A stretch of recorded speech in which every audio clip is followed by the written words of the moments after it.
Hey, it's your friend Choice CJ here, and I'm coming to you guys today with my Week 9 team builder for the PMC. It is going to be a rematch between me and Kingdra of KingdraPlaysGames. He's the coach of the Kansas City Kingdras. It's just Kingdras over here, Kingdras over there, Kingdras everywhere. Full disclosure, I'm literally trading Pokemon with Marcus, aka Head Honchkrow, while I'm doing this video, because he has a battle that he really needs to get done, and I really need to get done this video, because in about 10 to 15 minutes I'm going to be battling Kingdra myself. So let's go over his team. He has Mega Altaria, Shaman, Galvantula, Metagross, Omastar, Emboar, Latias, Honchkrow, Claydol, Muck, and Dusknoir. So we were able to beat him 4-0 in the very first match that we played against him. I say very first match, it's not like it was the very first match of the season, but it was in week 4, and we were able to win with a Dragon Dance Mence sweep. We got kind of lucky, I would say, because one, like, our Mence, it was facing down a Dusknoir that it wasn't going to be able to break through. The Dusknoir had Will-O-Wisp and Toxic, so he had its choice of moves to go against. We did have a Lumberry, so we could have potentially dealt with it, but we kind of got lucky with a series of plays and were able to get it to switch out. We hit an Altaria with an Earthquake and did good damage. And then the game could have easily gone in Kingdra's favor. He had a Rock Polished Metagross that was very threatening to my team, and he did have an opportunity to set up with it. I had a Sylveon in, and Sylveon had nothing to touch Metagross with, and my Steelix was pretty weakened because I let it take an Earth Power from a Life Orb Claydol. So yeah, it definitely could have gone badly, but circumstances worked out in our favor. Lady Luck cast her cast her will upon us. I don't know. She looked favorably upon us. And so I've brought a lot of the same stuff, or not a lot of the same stuff. I brought a couple of the same Mons. I brought Steelix, Tentacruel, Tornadus, and Salamence again. I did mix up the set slightly, and then brought 2 new Mons in Electros and what is that Mon? Trevenant. So I brought Sylveon against him, and then I also brought Cryogonal, which are both on the bench this time. So let's just go ahead and hop right on into the team. So we are going to be leading off with a specially defensive Steelix, Stealth Rock, Heavy Slam, Earthquake, Toxic. And this thing is just a great check to a lot of his team. It's a great check to Altaria, Latias. It can take 1 hit from Honchkrow pretty much no matter what, which is pretty good. And it could even take probably 1 hit from something like Shaman if needed. Not that I want to. I have other switch-ins for that thing. But yeah, but just get up rocks and go for good moves. Toxic is there to hit something like that Dusknoir.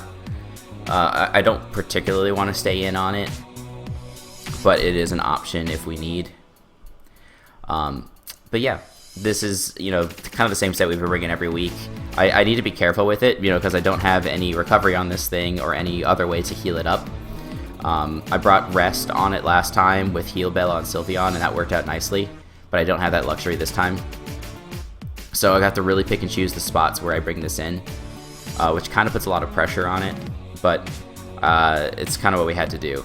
So then next up we have a physically defensive Electros with leftovers, Full Switch, Knockoff, Giga Drain, Thunder Wave. This is going to be a better response to things like Honchkrow and Metagross, which I did not really have the first time. Luckily he didn't bring Honchkrow. But again, that Metagross, as I mentioned, could have been a huge threat if circumstances were different. So having this thing and be able to hit it up with a T-Wave is nice, or go for a knockoff and knock off its Life Orb or its Assault Vest or anything else is great. We can hit up something like the Omastar with a big Giga Drain if we need. I don't think we can take a +2 Scald or Hydro Pump with this. If we had Assault Vest, we could. But yeah, that's just a nice move for that thing, and it also gets us some more recovery. So yeah, then next up we have making his debut. Excuse me, did I really just almost say debut? His debut is Treebeard. the Trevenant with Shadowclaw, Horn Leech, X-Scissor, Rock Slide with an Assault Vest. This set is lit. It's gonna go so well versus his team. Like, it can switch in kind of well on Shaman. It can take hits from Galvantula. It can take hits from... it can even take like a Draco from a Latios if it really needs to. And it does live a +2 Ice Beam from a modest Omastar. And then we can do tremendous damage back with Horn Leech. Having Rocks up is going to be pretty important versus that thing. Because to break a potential Sash, you know, would be really huge for us. But yeah, this thing is great. Like, it's really bulky. We went with a mostly specially defensive spread, like Adamant Nature max attack, because it just hits hard. He doesn't have good ghost resists, and like even like Dust Noir, which can come and probably take one hit and burn us, like it's still gonna, like, it's not gonna do a lot in the long run because of Natural Cure, which is great. And then we can hit Rock Slide against Galvantula, X-Scissor against Shaman, Horn Leech against Claydol, stuff like that. Like, it's gonna be really awesome. And yeah, he's just gonna have a hard time dealing with this. I really wanted to bring a Banded set, but I just decided not to, because Assault Vest was more necessary. Next up, we have a fully physically defensive Tentacruel with Lacanberry. Moveset is Rapid Spin Scald, Sludge Wave, Mirror Coat. Fully physically defensive can live a +1 Earthquake from a Adamant Mega Altaria, which is good to know. It also is the only thing that kind of is a switch into Enbor. Like, a Banded Adamant Enbor is still going to do about 50% with Flare Bit Blitz, which is just so dirty. But hopefully we can, you know, catch him off guard if he like wants to bring a Wild Charge and he wants to hit us up with that. We'll live it easily. By easily, I mean we take like 60%. So depends on your definition of easily. But we'll do that, and then we can hit him back with a Scald, do some nice damage. Wakanberry is also kind of cheeky for something like the Galvantula, which I'm still a little bit scared of. Like, what do you call it? Steelix can take a hit, and the other Mon that I have, Trevenant, can take a hit. But I'm just still kind of afraid of it.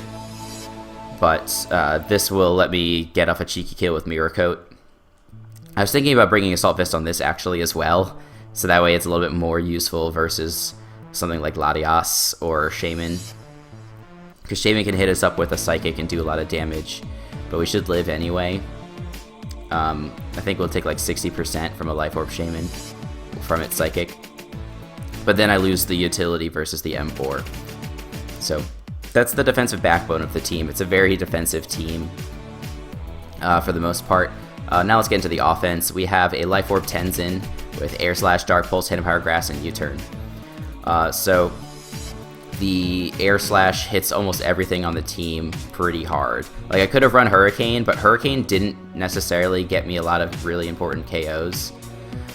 It might have been nice for Altaria, but I have other ways to deal with Altaria. And like, you know, it pretty much kills Shaman, it kills Galvantula after rocks, and stuff like that. So if I didn't need to make the risk for Hurricane missing, I'd rather not. And then Dark Pulse is going to hit things like Metagross and Dust Noir pretty hard. Hidden Power Grass is for Omastar, because I think it does more damage than Grass Knot. That's why I ran it the last time, I presume. And then U-Turn, obviously, because it's great for momentum. And the spread allows us to outspeed Latias, which is his fastest member. I ran a little bit more speed on this the last time to outspeed, I think, Scarf Embor. But I'm choosing not to this time. Maybe that's a poor choice. But I just wanted to put a little bit of extra EVs into Spadaf, so that way this thing can switch into Shaman if it needs on a Seed Flare. Because Shaman is still a big threat to my team. And the last one that we're going to be bringing is a Choice Scarf Salamence with Dragon Claw, Outrage, Earthquake, Iron Tail. DD worked really well against his team last time, but I figure he's going to prepare for that. So, you know, I guess some of the checks that he's going to bring for DD Ments are going to also work against Scarf Ments. But the nice thing with Scarf Ments is that in addition to, you know, having sweeping potential, it also has some utility in that it outspeeds Mega Altaria after +1. It outspeeds any choice scarf mon that he wants to go to. It outspeeds a +2 Omastar. It's I don't think it outspeeds a +2 Metagross. That's actually kind of interesting to think about. Let me go ahead and take a peek. This gets to level 50. If it's adamant, it gets to 122, and so it gets to 244. Does Mence outspeed that? It does. So we outspeed an adamant rock polish Metagross, which is pretty funny. We won't outspeed it if it's Jolly, I'm pretty sure. So let's just real quick make that plus 134, so that's going to hit 268, which we do not outspeed. Okay, so yeah, it just gives us some utility versus some of those sorts of big threats that he could bring. It outspeeds Galvantula and stuff like that. So again, potential late game win con, but also just a really important revenge killer, and it's going to hopefully stop some opposing sweeps. And that is going to be the team, you guys. So yeah, I'm going to be literally playing Kingdra in like 2 minutes, and I'm hoping for the best. I hope you guys are looking forward to the battle. It will be going up tomorrow, and of course make sure you go check out Kingdra's channel. He's a really cool guy, does lots of Pokemon content, lots of Let's Plays. He's in a bunch of different Pokemon leagues, which is neat. So, and yeah, he's just very talented and a nice guy. So that'll do it for me. Make sure you guys, again, check out for the battle tomorrow. Make sure you stay tuned to my channel for gaming and Pokemon content. And until the next time, I will see you all later.